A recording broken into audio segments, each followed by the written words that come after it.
হুজুর পাক সাল্লাল্লাহু আলাইহি সাল্লাম বলেছেন, যেদিন আল্লাহর আরশের ছায়া ছাড়া আর কোনো ছায়া থাকবে না, সেদিন এই ৭ শ্রেণীর লোক আল্লাহর আরশের নিচে স্থান পাবে। নাম্বার ১, ন্যায়পরায়ণ শাসক।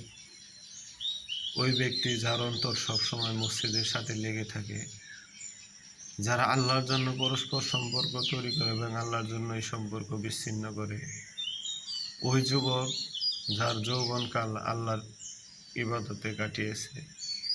ওই ব্যক্তি যাকে কোনো সুন্দরী রমণী মন্দ কাজের জন্য আহ্বান করলে সে বলে, আমি আল্লাহকে ভয় করি।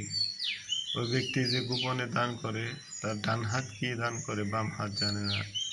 ওই ব্যক্তি যে একাকী নির্জনে আল্লাহর ভয়ে কান্নাকাটি করে। আল্লাহ তাআলা আমাদেরকে আল্লাহর আরশের ছায়ার নিচে অবস্থান করার তৌফিক দান করুন। আমিন। আসসালামু আলাইকুম ওয়া রাহমাতুল্লাহ।